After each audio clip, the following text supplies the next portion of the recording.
Bienvenidos a El Intercambio. Hoy nos sumergimos en un alimento tan antiguo como fascinante, la miel. Simple azúcar o el néctar de los dioses con propiedades curativas. Nos guía una revisión científica que analizó 48 estudios clínicos con más de 3.600 personas, buscando respuestas sobre sus verdaderos efectos en la salud. Exacto, porque la miel, es mucho más que agua y azúcares como fructosa y glucosa. Contiene enzimas, vitaminas, minerales y, de forma crucial, compuestos bioactivos, sobre todo los fenólicos, que le dan esa fama, ¿no?, de antioxidante, antiinflamatoria y hasta antimicrobiana. Pero claro, la pregunta es, ¿hasta qué punto la ciencia respalda esa fama? Esa es la pregunta clave que divide las opiniones hoy. Basándonos en esta extensa revisión de estudios, podemos, afirmar que la miel ofrece beneficios sustanciales y demostrados para la salud. Yo sostendré que sí, que la evidencia acumulada apunta a efectos positivos concretos. Y yo plantearé la perspectiva contraria. Argumentaré que aunque hay resultados interesantes, las debilidades en cómo se hicieron muchos de estos estudios, la gran variedad de mieles y resultados a veces contradictorios, pues nos obligan a ser muy cautelosos. Quizás sus beneficios son modestos o al menos no tan universales como se piensa, sin olvidar que es fundamentalmente un producto alto en azúcar. Empecemos entonces. Mi visión, como decía, es que reducir la miel a solo azúcar es un error. Es un alimento natural complejo. Esos compuestos bioactivos, los polifenoles como flavonoides y ácidos fenólicos, no son meros adornos, son la clave de sus posibles beneficios. Y la revisión que estamos discutiendo, documenta efectos positivos en áreas importantes. Miremos la salud cardiovascular y metabólica. Varios estudios encontraron que consumir miel de forma regular, por ejemplo, unos 70 gramos al día durante algunas semanas, mejora el perfil lipídico. Hablamos de reducir triglicéridos, colesterol total y el malo, LDL, mientras aumenta el bueno, HDL. Y lo interesante, fíjate, es que esto se vio en diferentes grupos.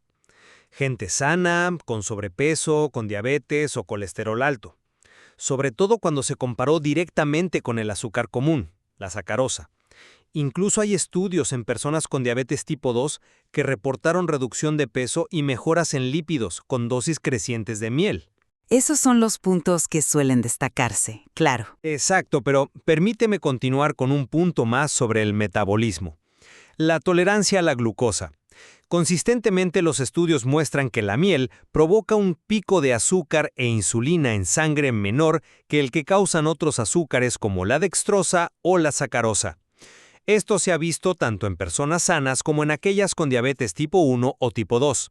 Incluso parece estimular la producción de insulina por el páncreas, a juzgar por el aumento de una molécula llamada péptido C. Luego está su uso en situaciones clínicas específicas. Pensemos en pacientes con cáncer.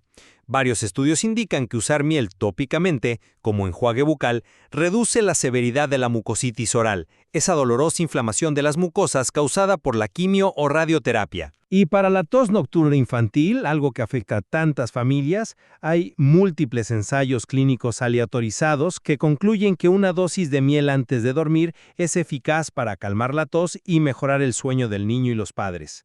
Finalmente, no olvidemos la curación de heridas. Aplicaciones de miel han mostrado acelerar la cicatrización en úlceras de pie diabético o heridas posparto. Todo esto se atribuye, a esa combinación única de propiedades antioxidantes, antiinflamatorias y antimicrobianas. Por eso creo que reemplazar otros azúcares por miel sí ofrece ventajas medibles. Entiendo perfectamente el atractivo de esa visión. La miel tiene esa aura natural y los estudios que mencionas, existen. Sin embargo, yo lo veo de otra forma. Creo que debemos poner el foco en las limitaciones que la propia revisión científica señala, y son importantes, ¿eh? La principal, y es un problema mayúsculo, es la falta de estandarización. Se usaron más de 30 tipos de miel en estos estudios. Miel de trébol, de tualán de Malasia, la famosa manuka, de tomillo, multiflorales, cada una con una composición química potencialmente muy, muy diferente. Imagínate, el contenido total total de esos polifenoles que mencionas variaba enormemente entre las mieles estudiadas. A esto súmale dosis dispares, desde pequeñas cantidades diarias hasta dosis altas por peso corporal, duraciones de tratamiento muy variables, días, semanas, meses y poblaciones muy distintas, sanos, enfermos, niños, adultos. Entonces, ¿cómo podemos comparar resultados o sacar conclusiones generales con tanta variabilidad? Es como comparar manzanas, naranjas y plátanos y esperar una única respuesta sobre la fruta. ¿Me explico? O sea, no es directamente comparable. Reconozco la heterogeneidad, sí, pero ¿invalida eso los resultados que parecen consistentemente positivos en algunas áreas? No los invalida por completo, claro que no, pero sí nos obliga a ser extremadamente prudentes antes de generalizar. Porque además los resultados no son consistentemente positivos. Miremos de nuevo el área cardiovascular. Mencionaste estudios positivos, pero también hay otros que no encontraron cambios significativos en lípidos o insulina con miel de trébol en gente sana. O estudios en personas con sobrepeso donde dosis diarias no mejoraron el índice de masa corporal, ni los lípidos, ni la presión arterial. Y hay algo, preocupante. Un estudio en diabéticos tipo 2 encontró que, aunque algunos marcadores mejoraron a corto plazo, el consumo de miel aumentó significativamente la hemoglobina glicosilada, la HbA1c. Para quien no esté familiarizado, la HbA1c refleja el control del azúcar en sangre en los últimos 2 o 3 meses. Un aumento es una mala señal a largo plazo. ¿Cómo conciliamos eso con los beneficios que mencionas? Y en cuanto a la mucositis, la tan promocionada miel de manuka. Bueno, en 2 estudios, no solo no fue eficaz, sino que fue mal tolerada por los pacientes. Esto sugiere que no cualquier miel sirve, claramente.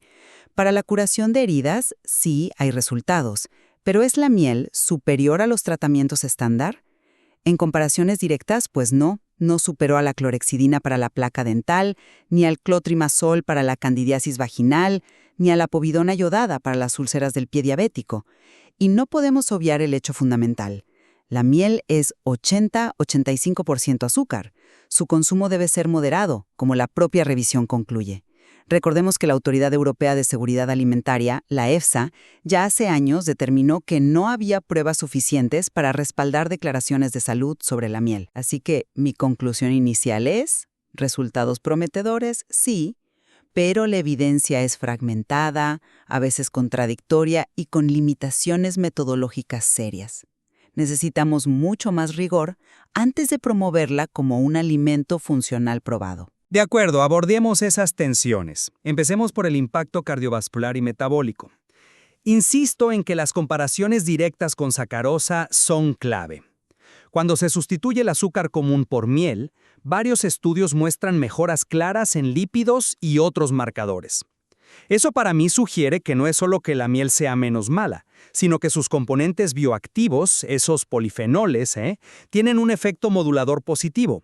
Y la mejora en la tolerancia a la glucosa, esos picos más bajos de azúcar e insulina, es un hallazgo recurrente en distintos estudios y poblaciones. No creo que sea simplemente por quitar la sacarosa.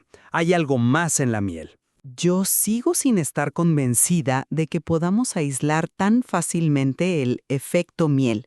¿El beneficio es realmente por los polifenoles o porque se elimina un edulcorante como la sacarosa, que sabemos tiene efectos metabólicos negativos? Es difícil separarlo. Y las inconsistencias que mencioné persisten. Hay estudios sin beneficios claros en lípidos, otros con resultados opuestos sobre colesterol y triglicéridos, y sobre todo, ese aumento de la HbA1c en diabéticos tipo 2. Eso es una bandera roja importante. Si la miel empeora el control glucémico a largo plazo en quienes más necesitan cuidarlo, ¿podemos realmente hablar de un beneficio metabólico general? Además, volvemos a la pregunta fundamental. ¿Qué miel específica produce estos efectos? ¿A qué dosis exacta? ¿En qué tipo de persona?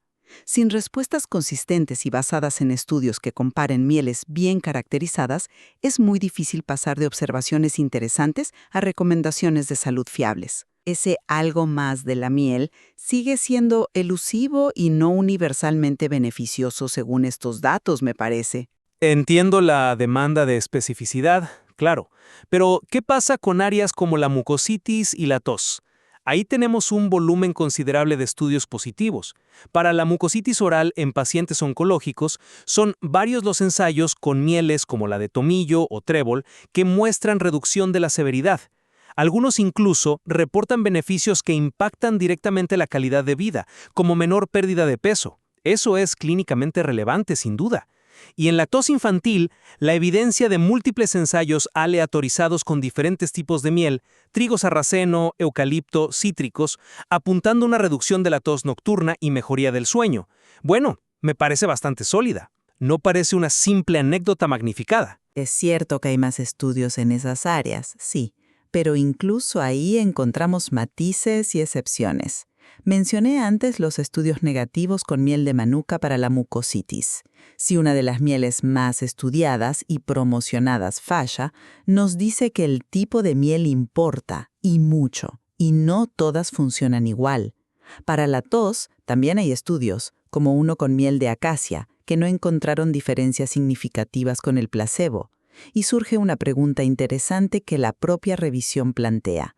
¿Cuánto del efecto sobre la tos se debe simplemente al efecto de emulsente, es decir, a esa capacidad de calmante y protectora que tiene cualquier jarabe espeso y dulce al cubrir la garganta? Podría ser que parte del alivio no provenga de compuestos bioactivos específicos, sino de esa propiedad física. De nuevo, la heterogeneidad en los tipos de miel y los resultados, incluso en estas áreas con más estudios, nos impide dar una respuesta única y definitiva. Sigue faltando la estandarización. Consideremos entonces el último punto. Curación de heridas y efectos antimicrobianos. Aquí vemos resultados positivos en situaciones complicadas, como las úlceras de pie diabético, que a veces son muy difíciles de tratar, o en la curación de heridas posparto. También hay indicios de actividad contra microbios en la boca o en infecciones vaginales. Se presenta como una opción, natural, accesible, de bajo costo.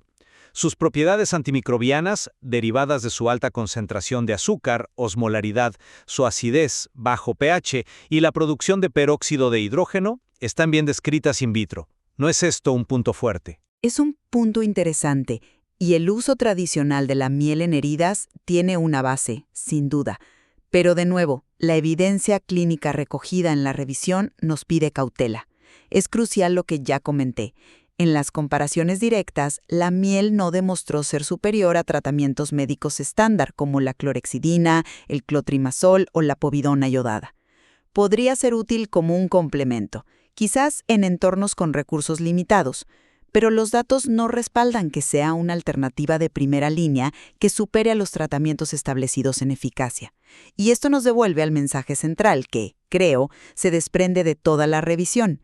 Sí, se observan más efectos positivos que negativos, sobre todo cuando la miel reemplaza otros azúcares. Pero, como concluyen los propios autores, necesitamos urgentemente más evidencia de alta calidad, con estudios bien diseñados, comparaciones rigurosas contra placebos y tratamientos activos y, fundamentalmente, usando mieles cuya composición química esté perfectamente caracterizada. Sin eso, las recomendaciones específicas son, prematuras, y siempre con la advertencia de su alto contenido de azúcar flotando sobre cualquier posible beneficio. Bien, intentemos resumir. Desde mi perspectiva, esta revisión sistemática, a pesar de las complejidades, sí aporta una base de evidencia que sugiere que la miel es más que azúcar. Sus componentes bioactivos parecen tener efectos positivos demostrables en varios frentes. Salud cardiovascular y metabólica, especialmente comparada con sacarosa, mejor manejo de la glucosa, alivio de la mucositis en pacientes con cáncer, reducción de la tos infantil y ayuda en la curación de heridas. Admito que se necesita más investigación estandarizada para afinar dosis y tipos de miel. Eso es cierto. Sin embargo, los datos actuales ya la posicionan como una opción potencialmente más saludable que otros edulcorantes y un posible coadyuvante terapéutico valioso y natural en ciertas condiciones. Mi resumen es diferente. Si bien la miel tiene una reputación histórica positiva y algunos estudios muestran resultados intrigantes, la evidencia científica global analizada aquí presenta limitaciones muy significativas. La falta de estandarización es un obstáculo enorme. Diferentes mieles, dosis, protocolos. Esto lleva a inconsistencias en los resultados que no podemos ignorar. No se ha demostrado de forma consistente que sea superior a los tratamientos médicos estándar para las condiciones estudiadas, y su elevado contenido de azúcar es un factor ineludible que exige moderación. Por lo tanto, antes de poder catalogarla como un alimento funcional con beneficios probados y recomendables para la salud general, necesitamos imperiosamente más estudios clínicos robustos, bien diseñados y que utilicen mieles cuya composición sea conocida y controlada. La prudencia y la cautela son, por ahora, la conclusión más sensata al interpretar el conjunto de la evidencia actual. Factores, desde su composición variable hasta la calidad de los estudios disponibles. Efectivamente, la conversación de hoy, basada en esta revisión científica, ilustra perfectamente esa tensión.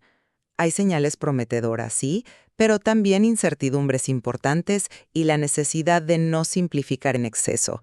El balance entre beneficios potenciales y limitaciones metodológicas es delicado. Esperamos que este intercambio de perspectivas les haya resultado útil. Invitamos a nuestra audiencia a explorar más a fondo el material fuente si desean formarse una opinión aún más detallada sobre este fascinante y complejo alimento natural.